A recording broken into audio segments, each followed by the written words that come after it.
there's always a sense that there was something different about me because I didn't like think that other white people were getting it or wanting to even talk about it. And yeah, to this day, like I'm trying to sell it to people, and it's so frustrating because over and over I have to present it, and people are getting defensive now. Like they're saying things like, "Well, not everyone owns slaves," and I'm thinking, "Okay, what's your point?" Like, um, or my ancestors fought in the Civil War for the North to end slavery. Okay, what's your point? Yeah, like I don't get it. Like, so when did racism end though? And no one can, they just avoid that entire question. And it just seems so obvious to me, like that we should ask that question. When did it end?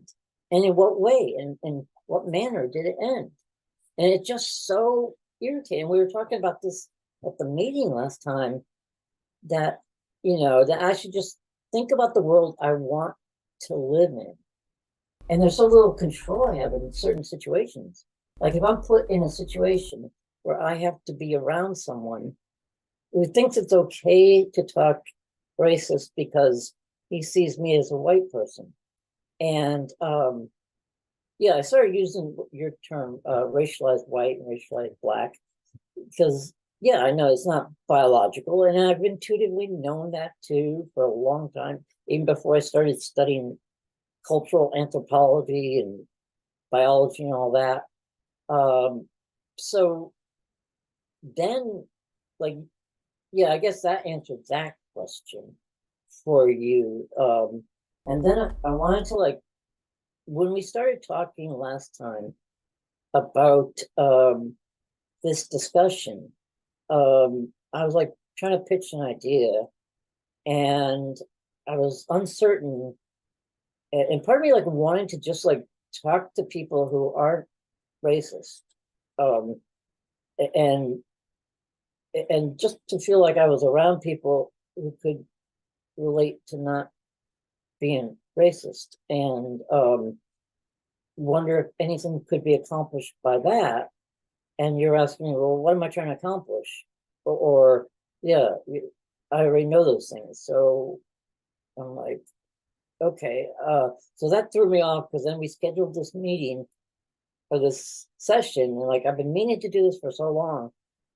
But like, then it's like, okay, then what's the purpose? What am I going to accomplish this? So that's why I wanted to go to you and say, well, what can we actually accomplish?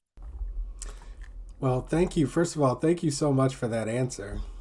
Um, I'll get to your question in a second, but before I do, I want to reflect a little bit about what you said and just say um, that must have been very difficult for you, feeling like an outsider in that way, such a fundamental way that goes to the core of our humanity. Yeah. Feeling like an outsider in that context must have been very difficult, and I'm sorry you had to experience that. You know, oh no, So, we know, we all know now. We heard you. We heard okay. the we heard Yeah. your post office, your postal worker minimum wage Yeah. ask out Yeah, I guess it story. was minimum wage. I don't know what they paid back then, but it was just like, No, that was very cute, brother. I'm so glad you told that story. I loved it. But yeah, it was like, funny because I didn't have the courage to even ask her out a second time. But it would have been like probably okay if I wasn't so shy.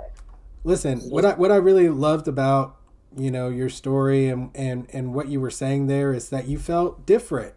You felt different than the people around you, and you felt different because the people around you seemed to have racist ideas and beliefs, and they were sharing them openly, yes. and that made you feel uncomfortable.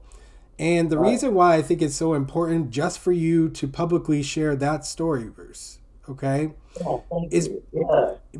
you've already done something just by sharing that publicly. Because think about it, Right. a lot of people dispute that racism is still a thing, even. Yes, exactly. And Yeah. so, what you're saying is that when you were growing up, being not racist made you feel like an alien. And so